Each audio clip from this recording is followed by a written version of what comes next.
everyone. A very good afternoon to all of you. I'm Sayukta from Beautiful Spotless Skin team, and I'm sure all of you must be doing really good. Today, we are here with a very important topic. So, we'll talk about something which is really close to our hearts, topic or a problem, a skin related issue which most of us has gone through. Yes, I'm talking about acne, and today the topic of discussion would be acne management. And we are going to be joined by Dr. Malar Nisha, a renowned skin expert with over 8 years of practice in this field, currently serving at Apollo Clinic, Chennai. She holds an MBBS and MD in dermatology, venereology, and leprosy (DVL), which underpin her expertise in the field. Throughout her career, Dr. Malar Nisha has been adept at diagnosing and treating a broad spectrum of dermatological conditions. Her approach to patient care is rooted in a deep understanding of skin health. Her dedication to staying, updated with the latest advancements in dermatology further enhances her ability in providing effective evidence-based treatments, making her a trusted name in skin care. So today, our guest, our skin expert, is Dr. Malar Nisha from Chennai. And with her, we will try to understand what is acne, what are the various grades or types of acne, why it is formed, and who all are prone to acne. Then a very important concern in many is that what to do. What should be a minimalistic basic skincare regimen which can help us in building a, skin barrier which can fight really effectively in case of acne. What to do is one thing, and what not to do is another, and very important thing to understand. What are the things we should not eat? What are the things we should not do? What are the practices which can go really wrong in case of acne? Like, we love doing home remedies or doing or going by what the influencers on various social media platforms are asking us to do in case of acne. Then we have over the counter medication and we fall for it. Is it a good thing or it can impact us really badly? So this is something we would also like to cover. So today we are going to talk about acne and acne management. How to prevent acne is also going to be one of our concerns. And here we go. We have with us our skin expert, our guest of today, Dr. Malar Nisha. A very warm welcome to you, Doctor. Yeah, hello. How are you? So, Doctor, I'm good, Doctor, and I'm hoping the same for you. Yeah, sure, I'm fine too. Great. So, Doctor, today we are going to talk about acne management. And with acne, most of us have gone through that phase of acne vulgaris. Then, those who have oily or acne prone skin, they keep on getting acne. Then, even in adult women, we see a lot of acne cases these days. So, it's important to understand what is acne, what to do, what not to do, etc., etc. And with you in this Insta Live, we will try to cover it all. First of all, doctor, to start with, what is acne, why it happens? Okay, acne is just like it's like a skin infection, inflammation seen in the skin because of the pilosebaceous unit, which is like we call it in layman term as a hair follicle infection. Okay, so the pilosebaceous unit is a hair follicle and the sebaceous gland where there is an inflammation blockage which result in sebum blockage and causes acne. So it's usually seen in the face and mainly over the trunk and chest also it is seen. And Because more we have common the in hair adults also. follicles. In adolescents Yeah. and schoolish, yeah.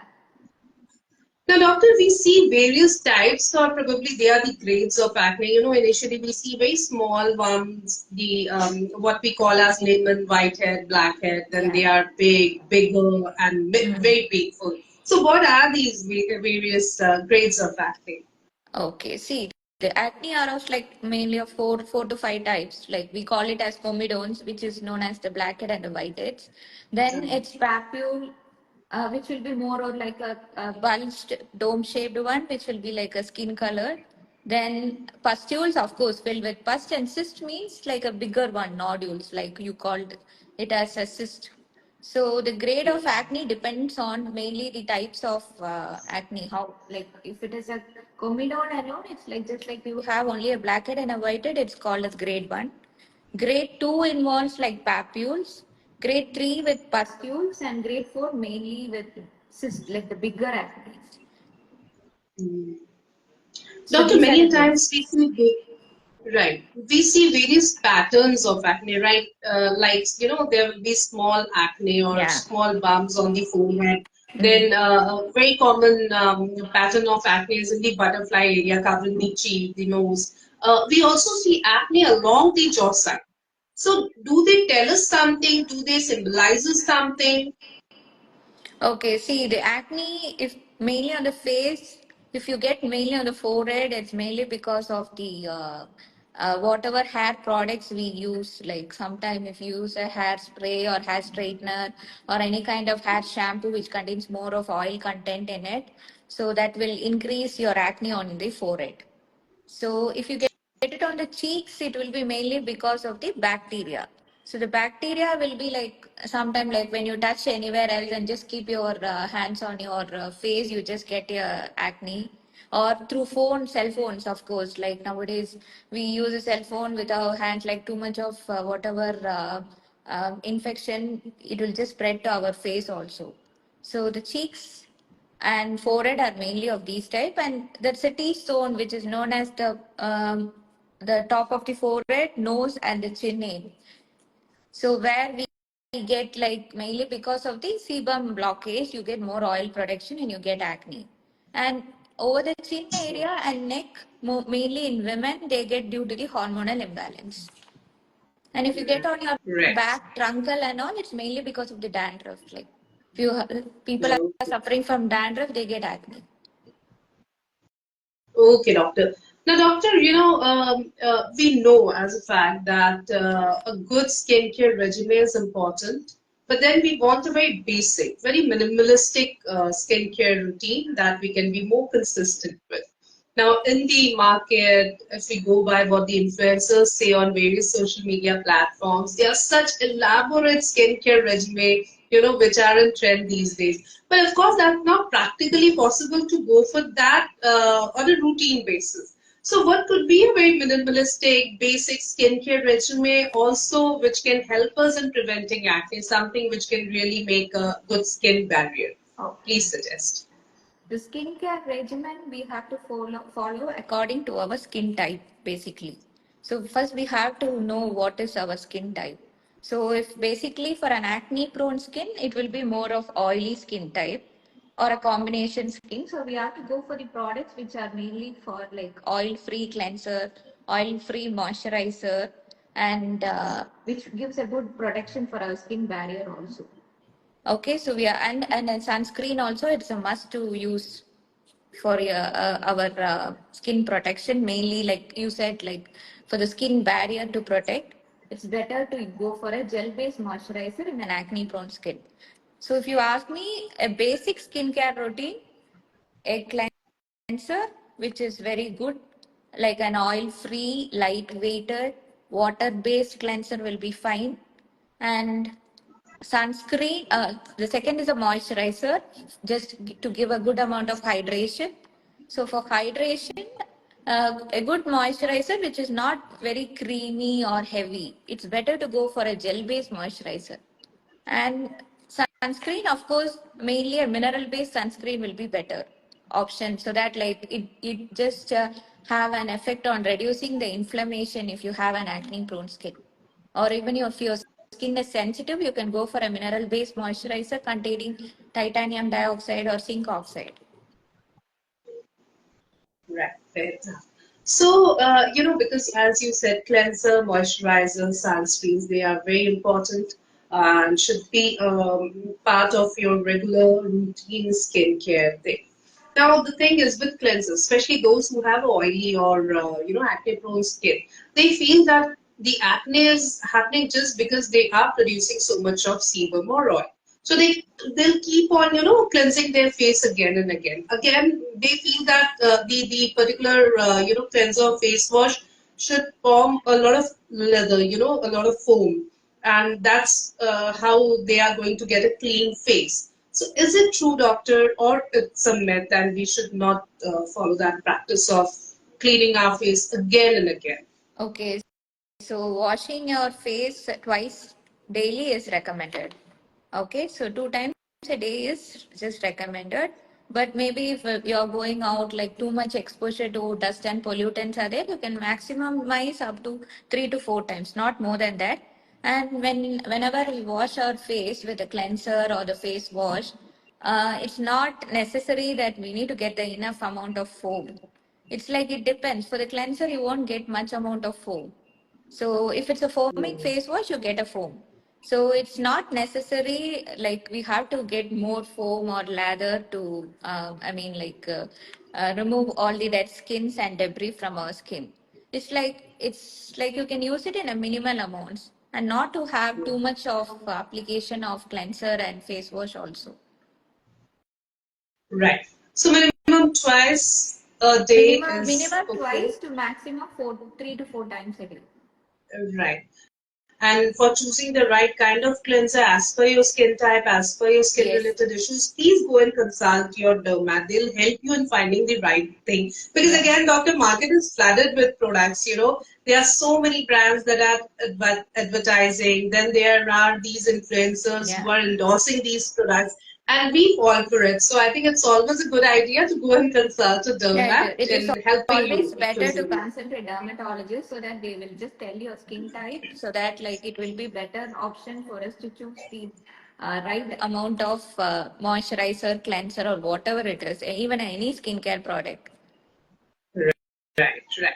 Now coming to the second part, which is of moisturizer. Okay. Now again, those who have oily face, they feel that they are already secreting so much of sebum, they don't need a moisturizer. This is what they normally feel, and that is the reason most of the people who fall for that category of oily skin, they omit that part of moisturization. Now, what kind of moisturizer we should go for? And is it really important, especially for those who have oily or acne prone skin? Okay. So for an acne-prone skin, the skin barrier we have to maintain it equally. Okay, so of course, like if you go for a moisturizer, like mostly for an acne-prone skin, we tend to give salicylic acid-based cleanser and moisturizer with all kind of acne management treatment options. So whenever they take treatment like niacinamide or they just apply nowadays, no, everyone apply niacinamide serum to prevent acne. It's not good. Like if you apply too much amount of niacinamide or any other kind of retinol creams, it will damage your skin barrier. So of course that also will make your skin dry and it will be like more patchy. So for that, you have to use a good amount of moisturizer, even if you have an oily or an acne-prone skin. So the moisturizer should be a lightweight. Mostly a ceramide-based moisturizer will be very good to give a good protection for your skin barrier. So that it Hmm. will reduce the inflammation and of course it will reduce the acne scars or the post-inflammatory erythema, the red scars which you get after your acne. So that it will just fade out all those scars. So it's always Okay. better to go for a moisturizer which is lightweight, mostly Hmm. a gel-based moisturizer containing more of ceramides and some products related to acne. Like combination with niacinamide, you get a good amount of moisturizer. Nowadays, you get a good Right. creams.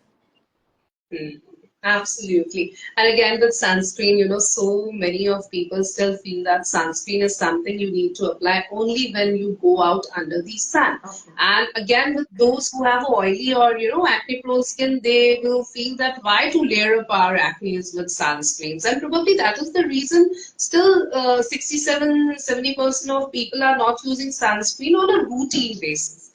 Now, what's your take on that, Doctor? Okay, so sunscreen, we have to use it for must. Like for our skin type, whatever the skin type is, there are different types of sunscreen for according to different skin types. So you should never skip out the sunscreen. So it's like even if you have like you are not going out or you are not going to get exposed too much in the sun, you have to use a sunscreen even if you are indoors. You are just you like you have a computerized work, you have to use a sunscreen because the light which you get from your phone or computer or anything also will cause a sun damage to your skin. So it's always better to go for a sunscreen. And the sunscreen amount of using it also depends. So according to your skin type, if you ask me if it's like you have a dry skin, you have to go for a more, what to say, a creamy based one. So if it's for an oily or an acne prone skin, we have to choose a gel type sunscreen. And if you are more prone to go outdoors, like you have a kind of sport activities, it's always better to use a physical sunscreen and a mineral sunscreen also. So Right. sunscreen should be always used. It should never be skipped. Right. And what kind of sunscreen to go for? Because there are so many formulations available these days. Plus, there are so many information written on the box or the tube uh, of that sunscreen. So, starting from SPF. SPF is something we understand as layman also, but then we have these good star rating, PF. There are so many things. So, what to go for? Okay, SPF is something, it's a short abbreviation for the sun protection factor. Yeah. So basically, you get an SPF of the 15 to 50 plus also. So 15% will not work out for our Indian type skin. So if you have, better to choose a SPF 30 plus sunscreen. So 30 plus means it gives at least amount of 93 to 95% protection from the sun. Mainly the UV rays, UVA and UVB rays, which causes the sun damage and sun repair. Okay, so the type of sunscreen, as I told you already, right? It's better to go for a gel-based sunscreen, and mainly I would suggest to go for a mineral-based sunscreen. That's actually better even for a sensitive skin, because we don't know, like sometimes the patient comes up, they'll have a normal skin, suddenly they'll tend to have a sensitive skin. So I usually recommend to go for a mineral based sunscreen with zinc oxide or titanium dioxide in it.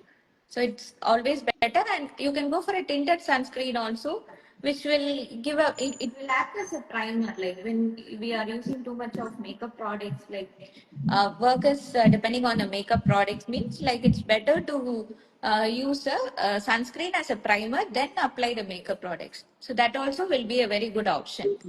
So it's always better to use a sunscreen. Um, for sensitive skin, it's better to go for a mineral sunscreen. Okay, doctor. Now, doctor, with sunscreen, people are so confused that, how much sunscreen to apply, the amount, when to apply, when to reapply, because we also hear a lot about reapplication of sunscreen. Okay. So please shed some light over that. So sunscreen amount, it's like we call it as one finger size, two finger crease and all. So I would suggest to apply an enough amount of sunscreen where you have to cover your face and neck also. It's Okay. like you should not take a pea-sized amount, like what to see, Yeah. like a peanut or Adequate a pea. amount to You have to take cover an and make it shield you on have your to take an enough skin. amount of sunscreen, and you have to just cover it up for your face, and you have to take equal care for your neck also. And of course, your exposed parts like hands and legs also, you can go for a sunscreen lotion. For the larger areas, it's always better to go for a lotion based for your hands and legs. And but only for your face and neck, it's always better to go for a cream or a gel based one. So that is a, Right. part about sunscreen.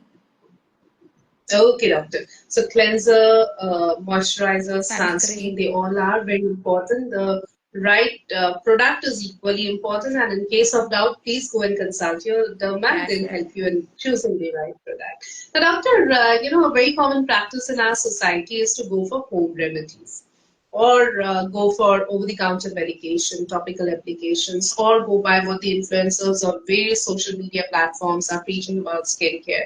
Most of them are not qualified dermats. Now, I'll try to take them one by one. Now, talking about home remedies, do they really work on acne? Because I've seen people applying garlic, applying toothpaste, applying lemon juice, etc. on acne, and feeling that they will, go away eventually. Okay, so basically, like according to most of the people know, they think acne is like a small issue, and they just do all the home remedies at home, just like so that like they keep turmeric and even sandal also on their face, like on Hmm. the acne. See, sometimes it will be helpful if you apply turmeric or anything, but I will not suggest to use a lemon or anything. Like whatever you said, like some people apply mix lemon, honey, and all together, and they just apply it so that they can prevent acne, like a face pack. It will not be suitable for everyone. See, home care products can be done, but it depends on your skin type also, no? So it's Right. always better to consult a dermatologist. And even after applying so much of things, your skin gets more worsened with acne and it leads to increased inflammation. So it's always better to consult a dermatologist. And of course, a dermatologist will just tell you, I mean, like, she's not going to tell you only like what to do for with the medicines. They will just advise you for some few home care products also, like which you can do by yourself. For example, I can tell you like just icing and acne, like you can just keep your ice cube over the inflamed area, just so that it will reduce the inflammation and the redness also. So some tips you can get from your dermatologist also, so that you can follow instead of following all other tips from the other YouTube and other things like from the skin influencers, because it is not going to suit for everyone. So it's better Right. to And consult a now talking about dermatologist. definitely. And talking about over-the-counter medication or over-the-counter topical applications, it's such a common practice again. Do they help or can be really harmful for us? See, some serums like niacinamide serums and all, like I used to get patients, they when someone suggests a patient to use a niacinamide serum, for one person it will be better. For the other person, it will not be better. That will sometimes increase your acne or whatever it is. So it always depends. Like I cannot tell 100% that all the OTC products are not good. Hello? Yes, doctor. Yeah, I cannot hear you. Yeah. Tell me. Yes, yes. So yeah, exactly the point, because we see it as such a common practice. People will go ask the chemist, a person that, I'm getting these breakouts or acne. Please suggest something. And by doing that, we feel that we have, saved on our consultation fee of a doctor, No. or we have got a magic cream, because initially those creams, those tubes works wonderfully.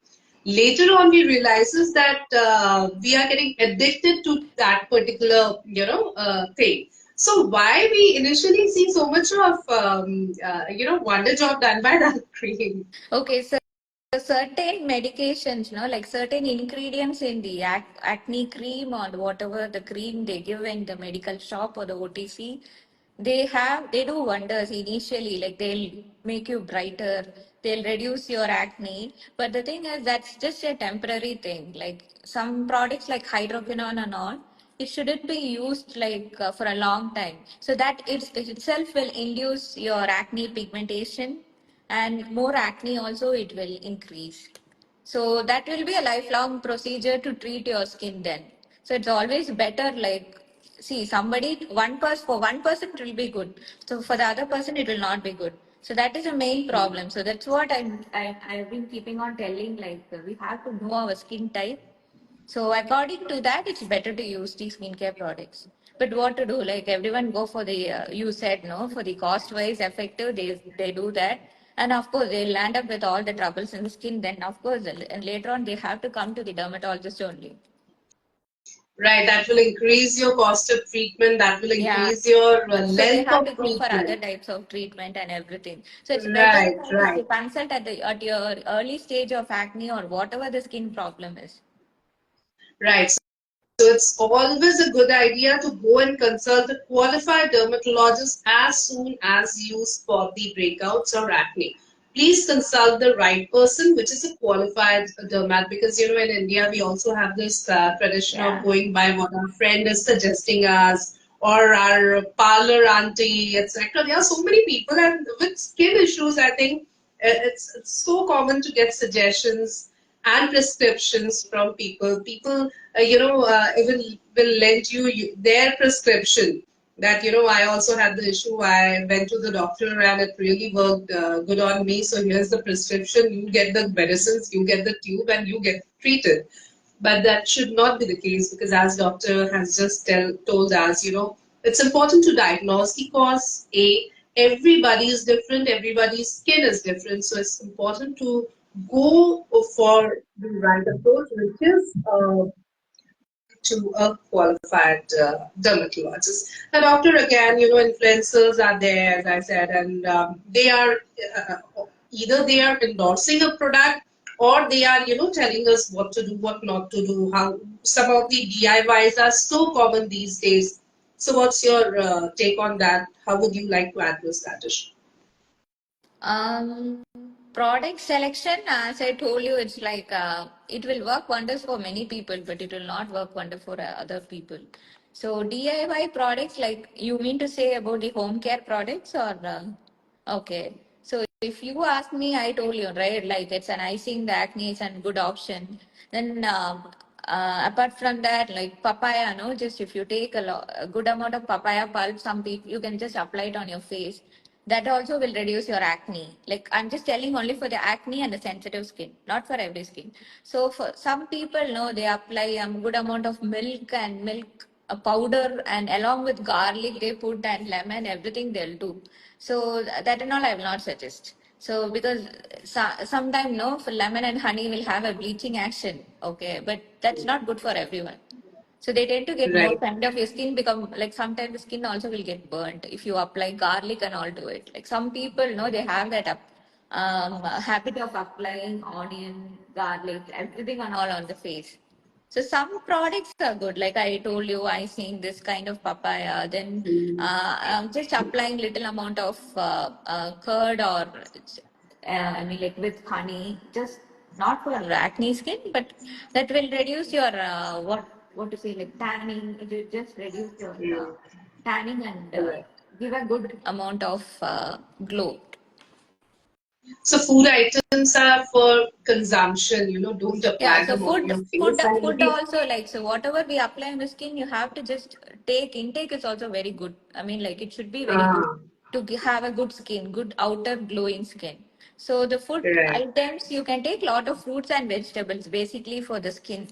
Okay, and if you ask me non-veg types, like you can go for egg whites, then fish, like mainly the salmon, pomfrets and all, the sardine fish. Mainly that are not fried one. It's better to go for a grilled or a baked fish. And Mm. a good amount of nuts, like walnut and almonds. So that is like you take a good amount of nuts and fruits, basically like pomegranate, vitamin C rich fruits like pomegranate, citrus fruits like orange and apple, of course. And vegetable, you can have a carrot juice and good amount of spinach. Gooseberry, you can have like amla. So that is also very good Mm. for your skin. Like whatever we Right. take inside, that's actually good.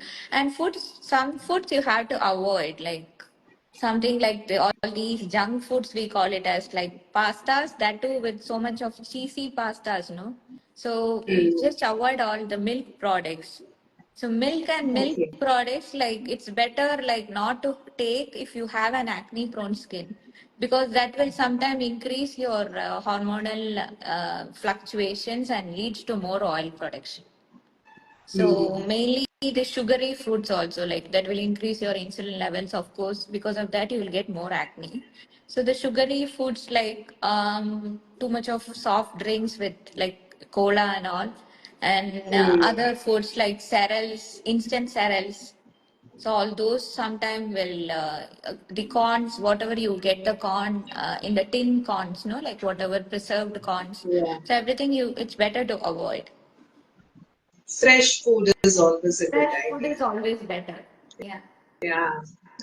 And doctor, when a patient comes to you with acne, are there tests that you normally recommend, or just by clinical investigation, you're sure what is the reason behind the acne formation? Okay, so as I told you in the starting, like the acne, where the area where it comes, like so if you get more on the jawline or chin area, in women it's usually better to go for some kind of hormonal test. Okay. So Mm. if you get more on the forehead and on your cheeks, means it's like it's not necessary. Like if it's like a small papule or comedones, it's you can go for a kind of chemical peeling or comedone extraction. There are different types of procedures also for this acne, along with the topical treatment. So if it is like hormonal based, it's better to check for the hormonal imbalances. And in men usually get acne like while shaving. So the shaving is not proper means like the hair grows inwards, which lead to acne. So it's better always to change the shaving blade, and it should be like in one sided. It should not be in like all other zigzag directions whenever you shave. So Right. so the blood test, it depends on the area wherever we get acne. Yeah. Right. And doctor, what are the treatment options available for acne management? So the treatment options usually when you have a small comedones, I mean the blackheads or the whiteheads, and it's like a small minimal amount of acne, just go with the topical creams. So if it is something related to like because of PCOS, hormonal imbalance, or any kind of thyroid disorder or anything associated, it's always better to take along with the systemic. That means oral tablets like oral antibiotics and oral retinoids, along with the topical creams like topical retinoids or topical antibiotics like clindamycin, minocycline. There are so many types. So we just evaluate according to the type of acne and what are the causatives for the acne.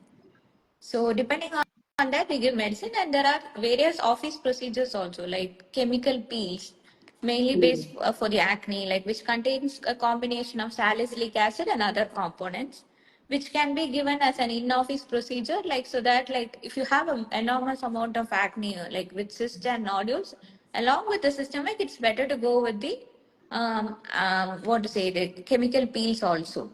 And nowadays, like the Hydra facial, which is more trending, and the Medi facials all have like it has separate for the acne skin. So that also will reduce your acne amount.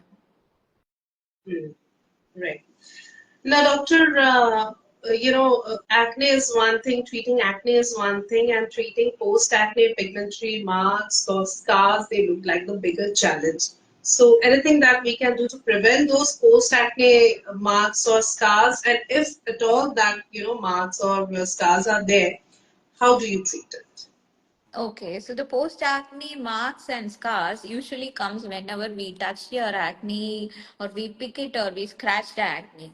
So it should never be done. Like whenever you have an acne or it's like a acne inflammation is seen, it's better not to touch it, pinch it. They just to try to pop it out with the hand and all. So it's better not to do. So that will half the amount, like at least 50%, that will prevent the scar formation. And some the minimal scars, whichever you said, like it will be a red scars or minute scars like ice pick scars. There are so many type of scars, so that can be done based on the chemical peeling. And even there are topical creams also, laser procedures. Of course there are like fillers also, which we can be done, it can be done if the scar is very deep, so that will minimize your scar level. It will just flatten up the scars, the depressed scars being. Right. I'm getting so many questions by Okay. our viewers. I'll take them one by Yeah, one. sure, So, sure. Suraj is here, and the question is: are there any side effects of acne medication? See, acne medication, like I said, like if you using a kind of niacinamide or retinol, so they will have a kind of photosensitivity. So we always ask the patient to apply it only in the night. So whenever morning you are going outside, like it's always better to use a sunscreen because you are under the treatment, right? So sometimes it will cause a mild erythema or redness over the area. So these are the side effects. It's not a side effect basically. It's just the treatment is going on. So just a redness and erythema will be seen if you're using any kind of retinol creams or other products, acne creams. We have Sweta with us, and her question is: how do I prevent acne during my periods? Okay, so during our menstrual cycle, acne formation is actually normal. So you get one or two, it's okay, better. But you get more, it's better to check with the gynecologist also. Do an ultrasound abdomen. Just check for any kind of PCOS or any other gynecological issues, because like getting one or two is normal. As I said, like if you have one or two, just apply a topical antibiotic, like maybe a clindamycin cream, or just keep just an icing acne. Just keep a small ice cube over the acne, just so that it will reduce the inflammation. But if it is you're getting more, like more than one or two, means it's always better to check with the dermatologist and of course a gynecologist also. Right. Priya is here, and her question is, how long does it take for acne to heal? How long does? Pardon? How long does it take for acne to heal? I mean, I'm sure she is Acne to asking get. about the treatment duration or Okay. something. So it depends. Like if you have a mild acne, maybe it will just, it actually depends on the skincare routine you follow. Like it's just not only the treatment or the acne cream, whichever we are applying, we have to follow the skincare routine also. Like whatever skincare routine a dermatologist is giving you, it's better you follow that so that like you don't get acne. So the main treatment protocol is to prevent acne. Right. And doctor, before we wind up, any take-home message, any do's and don'ts for our viewers? Take home message, it's always better. Like for acne, if you're asking me for acne management, I will always suggest to go at the earliest to the doctor, because most of us, like we just like people or the girls or the boys, whoever it is, they just think it's like one or two acne and they just leave it. They just pop it off and they just leave it. So that will lead to increased acne formation and it will cause acne scars. For that, it's always better to visit the dermatologist at the earliest and don't apply all the OTC products or the suggested creams by your friend or your neighbor, because it's not going to be the same for everyone. So it always depends for your skin type. So it's always better to consult a dermatologist. Take a good amount of food, like the diet also plays an important role in acne. So good amount of good diet, good skin. Right. Thank you so very much, doctor. Yeah. It was wonderful talking to you. Thank you for your valuable time and making this session so Yeah. informative. Thank you so Thank very you. much. Thank you. And viewers, thank you for your active participation. Stay happy, stay healthy, stay spotless, and stay connected with us. Have a good day ahead. Goodbye.